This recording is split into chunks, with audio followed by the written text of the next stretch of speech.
السلام عليكم ورحمة الله وبركاته. ازيكم عاملين ايه؟ يا رب دايما تكونوا بخير. النهاردة جاية لكم بفيديو جديد ويوم جديد. تعالوا نسمي الله ونصلي على رسول الله عليه أفضل الصلاة والسلام، وندخل على الفيديو بتاعنا. النهاردة بقى يا حبايبي تاني يوم رمضان. تعالوا شوفوا عملت فطار ايه. فطار بقى عايزة اقول لكم احسن من المطاعم كمان. كنت عايزة اشوي الفرخة دي بره على الفحم، لقيت الفرخة ب70 جنيه. قلت على ايه، لا نجيب كيلو فحم ونشويها في البيت بطريقة مفيش اسهل منها. معايا هنا فرخة، مسكتها قطعتها كده زي ما انتوا شايفين. زي ما انتوا عارفين ان انا بربي الفراخ في البيت، ما بشتريهاش من بره.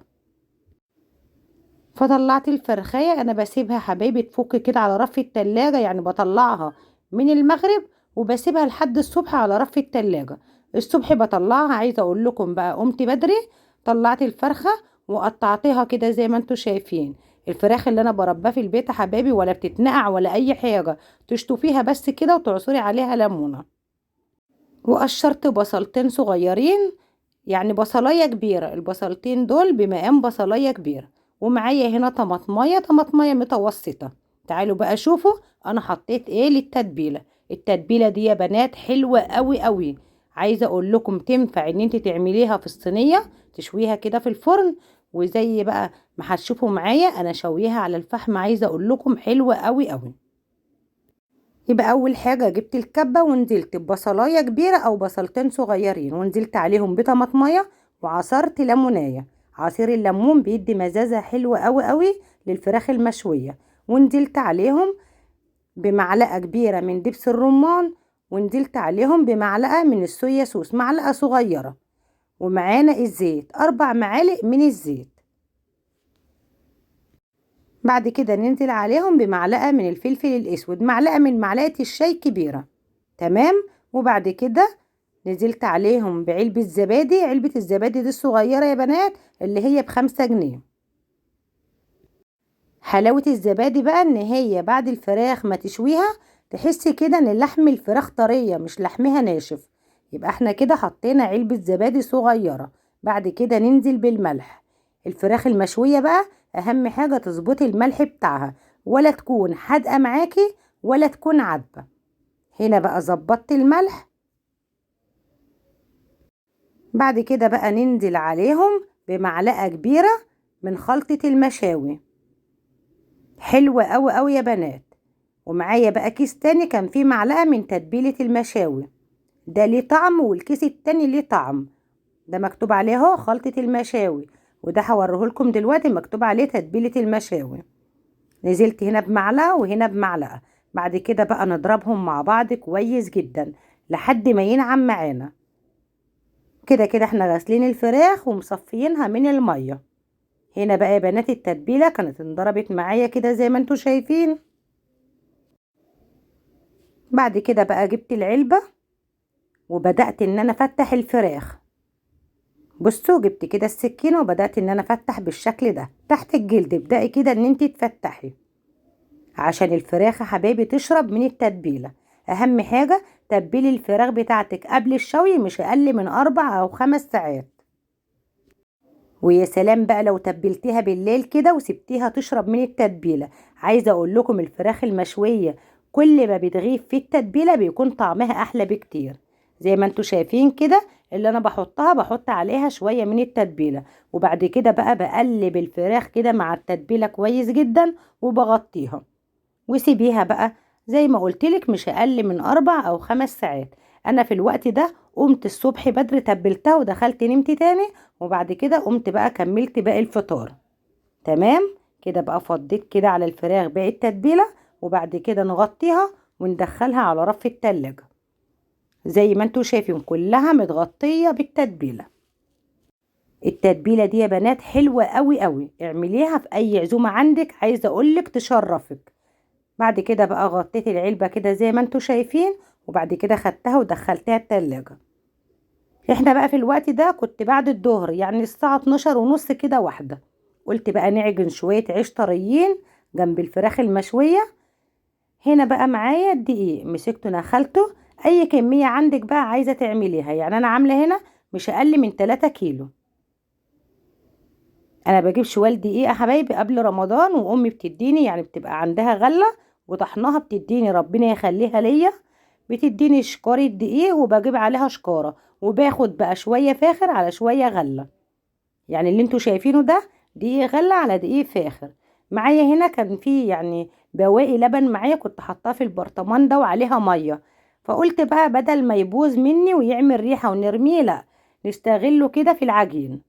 هنا بقى نزلت بالخميرة، ونزلت هنا بالملح والسكر.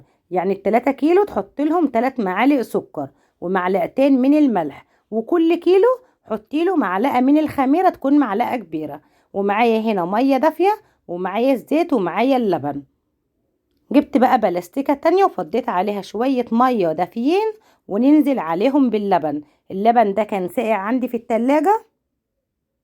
فدلوقتي حبايبي احنا لسه الدنيا ساعة، لازم ان انت تدفي المية او تدفي اللبن عشان خاطر العجين. هنا بقى زي ما انتوا شايفين اللبن عامل زي المية، لان ده كان بواقي لبن في الكوبايات. فبصراحة ما بحبش اكب اللبن، اي لبن عندي في الكوباية بحطه كده في البرطمان، وبحطه على رف التلاجة، في اي وقت نعجن بناخده كده في العجين زي ما انتوا شايفين. لان بصراحة اي حاجة دلوقتي خسارة ان انت ترميها. هنا بقى نزلت باللبن والمية مرة واحدة كده بالشكل ده. بعد كده بقى نقلب الدقيق مع اللبن مع المية كويس جدا. عايزة تاخدي بقى عيش يكون قابب كده ومنفوخ منك، لت العجينة بتاعتك كويس جدا. كل ما تلت العجين يطلع العيش معاكي منفوخ وما شاء الله. لكن بقى لف العجينة كده وسيبيها، لا العيش هيطلع صفطان منك وهيكون شكله ولا هو يتاكل ولا يتشرب. لكن بقى لت كده العجين، جربي ان انت تلتي العجينة وتعبي فيه، وخدي بقى شوية عيش كده زي العسل. هنا بقى بعد العجينة خلاص ما عجنتها كويس جدا، نزلت عليهم بنص كوباية صغيرة من الزيت. تمام. وزي ما انتوا شايفين كده، زي ما قلت لكم، اهم حاجة اللت، نلت العجينة كويس جدا. يعني ايه لت؟ يعني ندي العجين كده بالبوكس زي ما انتوا شايفين كده. بقى لتنا العجينة وظبطناها. بعد كده رشيت على الوش شوية من الزيت كده، رشة صغيرة، عشان لما نحط الكيسة ما تلزقش في العجينة. نسيبه بس يرتاح لمدة ربع ساعة أو نص ساعة، مش أكتر من كده، على ما امسح كده الطبلية ونظبط حاجتي كلها اللي أنا هرصت عليها العجين، يكون العجين ارتاح معايا. هنا بقى يا بنات رشيت رش على الطبلية من الدقيق، وبدأت إن أنا أقرصه. طيب نقرص العجينة قد إيه؟ قد السفندية الصغيرة. عايزة أقول لكم يا بنات العجينة معايا ما شاء الله عاملة زي المستيكة، يعني تحسيها كده ان هي من اللت ما شاء الله. اهم حاجة ان انتي ولا تطري العجين ولا تسيبيه ناشف، لان العيش ده احنا كده كده بنبططه على دي. اوعي تنشفي العجينة. العجينة لما تنشفيها العيش بيطلع معاكي ناشف من الفرن، لكن كل ما تطري العجينة بتطلع معاكي طرية وجميلة. يعني بعد العيش ما يتخبز معاكي بيطلع كده طري وبيبقى ملبلب كده وجميل. لكن الحاجة الوحيدة اللي انا بسيبها يعني لابسة شوية القرص الطرية. بعد بقى ما قرصت الكمية كلها، مسحت ايدي بالزيت كده بالشكل ده، وبدأت ان انا امسح وش العجينة كلها، لان احنا هنغطيها بالكيسة. طيب لو انت بقى ما مسحتيش وش العجينة بالزيت، عايزه اقولك هتلاقي العجينه لزقت في الكيس وهتبهدلك الدنيا. يعني عايزه اقول لكم انا كل ما بخبز بغطي بالكياس اللي انتوا شايفينها دي، وما شاء الله زي ما انتوا شايفينها نظيفه. ليه؟ عشان اي عيش بمسحه كده بالزيت. بعد بقى العجينه ما ارتاحت معايا، بدات ان انا اخد من اول واحده قرصتها، نبططها كده يا بنات، تكون ولا هي كبيرة ولا صغيرة. احنا عاملينه زي العيش الشامي كده بالظبط، يعني المقاس كده بتاع العيش الشامي. عايزة اقول لكم بقى وشوية عيش والله يا بنات احلى من العيش الشامي بكتير، ولا محطوط عليه بقى لبن بودرة ولا محطوط عليه حاجة. يعني زي ما قلت لكم، باقي يعني الكوبايات بتاعة اللبن، يعني اي كوباية كده عندي البنات بيشربوا اللبن، بيتبقى كده شوية في قعر الكوباية بمصمصهم بشوية مية وبحطهم في البرطمان. طيب لو انت عايزة بقى تحطي لبن، ممكن ال3 كيلو تحط عليهم لو نص كيلو بس لبن، مش اكتر من كده. كده بقى بططته. انا هنا يا بنات هرص طبقتين، يعني انا هنا رصيت على الملاية طبقة من العيش، وبعد كده حطيت عليها طبقة تانية. ما تقلقيش خالص، ولا هيلزق معاكي ولا اي حاجه. بعد كده بقى غطيت على العيش ندفيه كده كويس وسبته فوق على السطح. بعد كده نزلت قلت نعمل على ما نعمل صينيه الكنافه يكون العيش ارتاح معانا. معايا نص كيلو كنافة. الكنافة دي جايباها امبارح وحطها في الفريزر. طلعتها كده متلجة بالشكل ده وفركتها بايدي لحد ما نعمت معانا زي ما انتوا شايفين. طيب لو مش عايزة تفركيها وهي متلجة تعملي ايه؟ حطيها في الكبة واضربيها ضربة، هتطلع معاكي ناعمة بالشكل ده. هنا بقى اللي هي يعني لقيتها ما تفكتش معايا وانا بفركها، بدأت ان انا افكها بايدي بالشكل ده. ومعايا هنا نص كيلو من اللبن، ننزل عليهم بمعلقتين كبار هرميين من النشا، وننزل عليهم بمعلقة من الكريم شانتيه. الكريم شانتيه يا بنات بيدي الكريمة الكدابة طعم حلو قوي قوي. تمام. بعد كده بقى نضرب الكريمة كويس جدا جدا بالمضرب اليدوي، ونولع عليها البوتاجاز ونحطها لحد ما تبدأ ان هي تبقبق كده معانا. بصوا حطيت عليها هنا معلقة من الكريم شانتيه، معلقة كبيرة. بعد كده ضربتهم مع بعض كويس جدا. اهم حاجة اوعي تخلي كده تكتلات من النشا، لازم تفكيها بالشكل ده. بعد كده خدت الكريمة ولعت عليها البوتاجاز ووقفت بسملة، قلت لها امسكي المضرب وفضلي اضربي كده في الكريمة على طول، ما تسيبيش المضرب من ايدك. تمام. بعد كده يا بنات جبت الصينية وبدأت كده ان انا في قعر الصينية حطيت 4 معالق كبار من السمنة. بعد كده حطيت اول طبقة من الكنافة. اهم حاجة طبقة الكنافة من تحت ولا تخليها تخينة ولا تكون رقيقة معاك. بعد كده بقى نبدأ كده نغرق الكنافة بالسمنة. بصوا حبايبي، كنافة يعني سمنة. الكنافة بتحب السمنة الكتير، مش هقولك بقى لا قللي السمنة وكده، لا. الكنافة عايزة تاكليها تكون زي بره واحسن كمان، ظبطي السمنة بتاعت الكنافة. هنا بقى الكريمة بدأت ان هي تغلي معانا. اول ما تبدأ كده تغلي بالشكل ده ندفع عليها البوتاجاز على طول. هنا بقى يا بنات نزلت بالكريمة وهي سخنة. طيب ينفع ننزل بالكريمة وهي سخنة عادي خالص، مفيش مشكلة طالما مولعين البوتاجاز ومسخنينه. كده كده احنا هنحط طبقة الكنافة التانية وندخل على طول الكنافة في الفرن. بعد كده بقى حطيت طبقة تانية كده من الكنافة زي ما قلت لكم. طبقة الكنافة ولا هي تخينة ولا رقيقة. عايزة اقول لكم الصينية دي يا بنات ما بتاخدش معايا نص كيلو. يعني انا هنا كان معايا نص كيلو من الكنافة، اتبقى معايا ما شاء الله شوية حلوين. انا بعمل الصينية دي على قد يوم واحد بس، مش اكتر من كده. هنا بقى غرقت وش كده الكنافة بالسمنة بالشكل ده. عايزة اقول لكم بقى صينية كنافة مش قادرة اقول لكم طعمها زي العسل. بعد كده خدتها وولعت عليها الفرن. هنا اتبقى معايا شوية كريمة، حطيتهم في علبة وغطيتها بالكيس عشان ما تعملش وش معايا. وان شاء الله تاني يوم لو عملت صينية تانية هنعمل بكمية الكريمة اللي اتبقت معايا.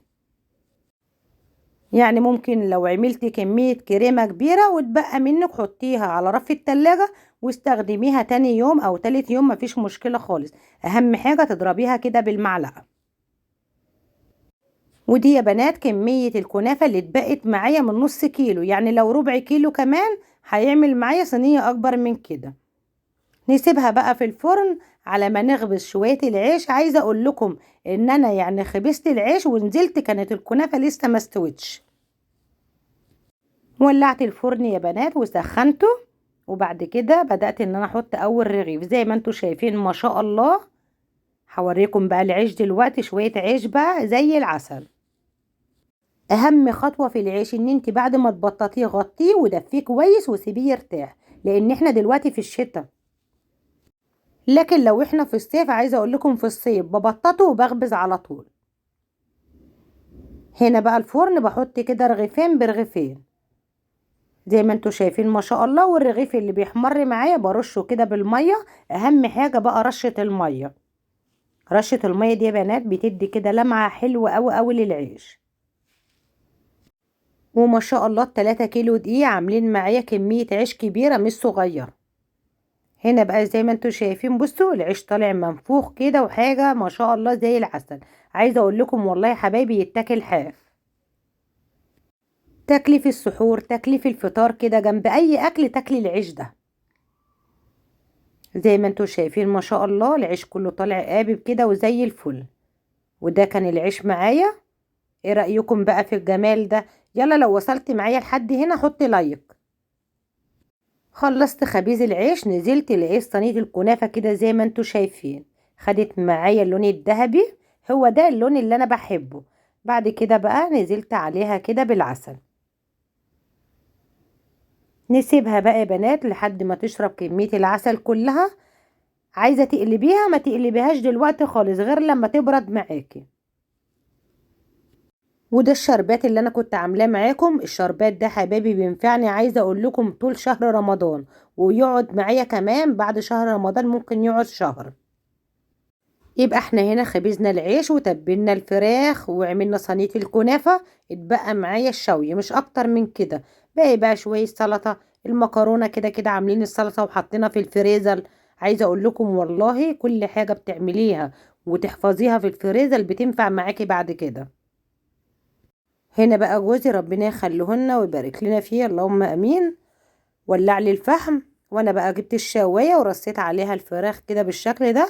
وكل ربع ساعه نقلب على الوش، يعني الوش ده ربع ساعه والوش التاني ربع ساعه. اهم حاجه ترفعي كده الشوايه، ما تكونش على الفحم على طول، لا ارفعيها لفوق عشان الفراخ تستوي براحتها. يعني الفراخ دي يا بنات احنا حاطينها على الشوايه الساعه 5، الساعه 6 كانت الشوت معايا. وقطعت بقى بصليه شرايح وطماطميه شرايح وثلاث قرون من الفلفل، وحطيتهم على ورق الفويل. وبعد كده رصينا الفراخ على الوش، وبعد كده اقفلي بقى ورق الفويل وسيبيهم كده مع بعض. عايزه اقول لكم بقى يا بنات الخضار اللي تحت الفراخ ده يتاكل بس مع العيش، طعمه بيكون حلو قوي قوي. بعد الفراخ ما اتشوت معايا نعمل بقى هنا شويه صلصه للمكرونه. انا عندي الصلصه جاهزه. هنا بقى يا بنات حطيت 4 5 معالق من الزيت، وبعد كده نزلت عليهم بمعلقه كبيره من التوم المفروم، الدقه اللي انا كنت عاملاها معاكم. الدقه دي يا بنات حلوه قوي قوي، عايزه اقول لكم بتنفعني في اي وقت. بعد كده نزلت على الدقه اول كده التومه بس ما بدات ان هي تصفر معانا، نزلت عليها ب3 معالق من الصلصه. والصلصه اديتها تشويحه مع التومه. بعد كده بقى نزلت بصلصه الطماطم اللي احنا كنا عاملينها عشان خاطر شهر رمضان. نغطي على الصلصه ونسيبها بقى كده لحد ما تفك، لان الصلصه كانت مجمده. واول الصلصه ما تفك نطفي البوتاجاز لان الصلصه متسبكه، يعني مش محتاجين ان احنا نسبك الصلصه.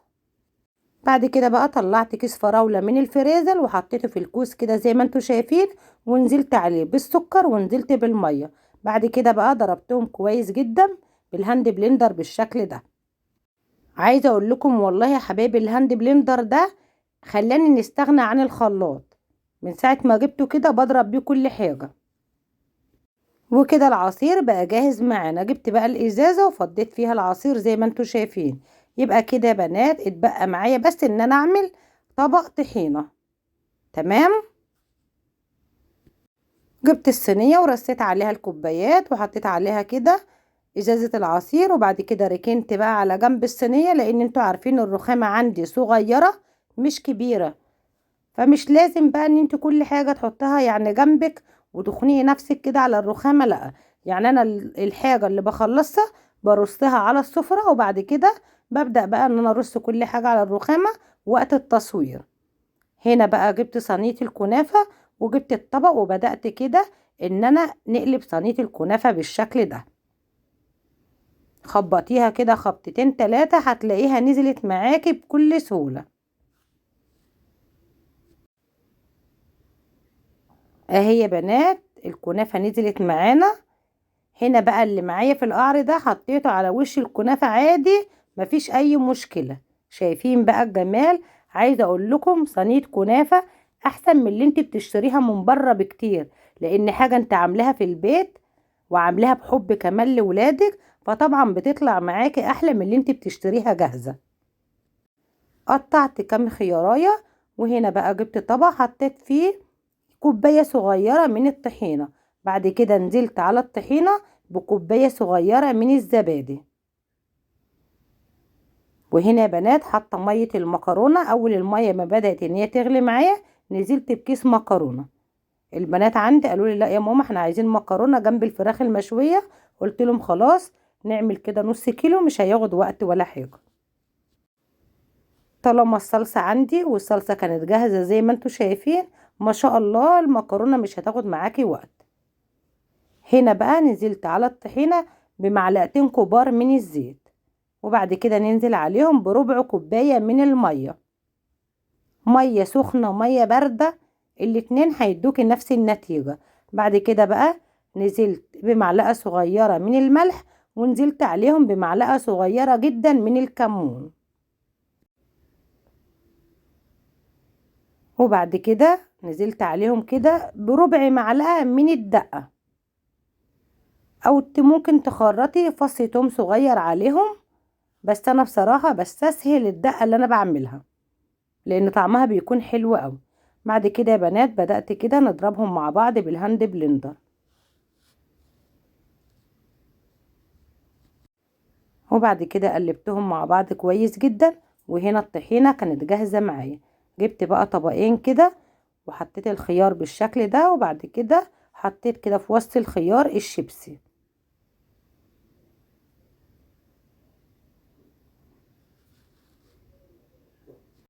دي يا بنات الخضار اللي انا كنت حطاها تحت الفراخ المشوية. اول الفراخ كده ما تشويها خرطي كده بصلاية على قرنين فلفل حامي مع طماطمايه مش اكتر من كده، وحط عليهم رشة من الفلفل ورشة صغيرة من الملح. تمام. وبعد الفراخ ما تتشوي معاكي حطي الفراخ كده على وش الخضار واقفلي ورق الفويل. وعايزة اقولك بقى تاكلي البصل مع الفلفل مع الطماطم، بيكون الفراخ منزله الصوص، بيخلي طعم الفلفل والبصل والطماطم حلو قوي قوي. هنا بقى طلعت زيتون من اللي انا كنت مملحاه معاكم.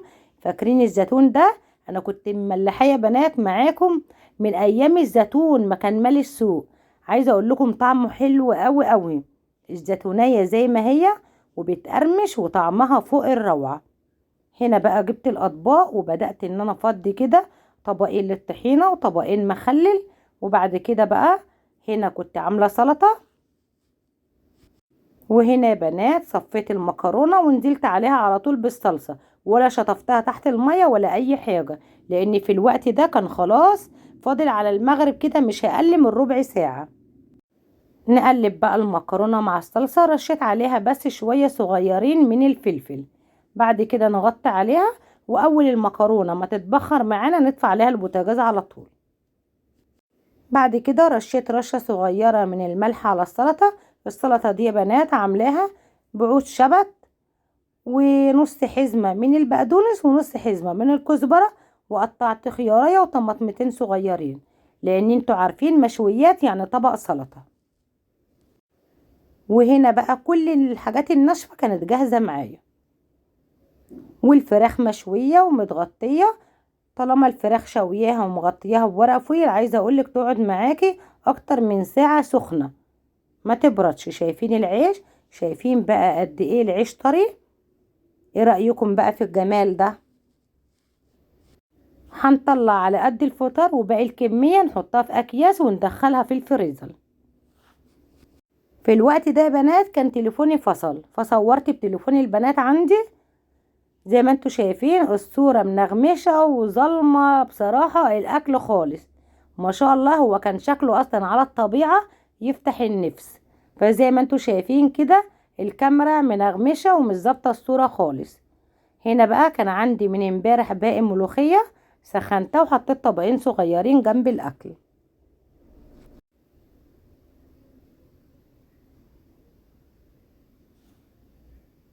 وهنا الفراخ المشوية زي ما انتوا شايفين، والطماطم والبصل والفلفل يا بنات تحت الفراخ المشوية طعمه حلو قوي. ده كان فطار تاني يوم رمضان. كل سنة وانتم طيبين وبخير وسعادة، ربنا كده يعود عليكم الأيام بخير، اللهم آمين يا رب العالمين. هنا صينية الكنافة وصبينا العصير.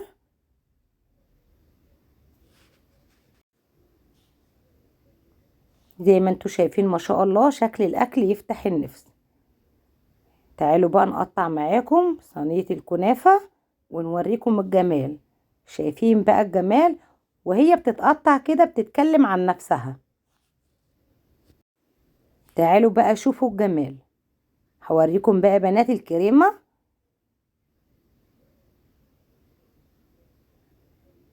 وفي نفس الوقت الكنافة متماسكة مش مهرية ولا اي حاجة زي ما انتوا شايفين. احلى من الكنافة اللي انت بتشتريها من بره. جربي الكنافة بالطريقة دي وانت مش هتندمي. وده كان الفيديو بتاعنا بتاع النهاردة. يا رب الفيديو يكون بسيط ويكون خفيف على قلوبكم ويعجبكم.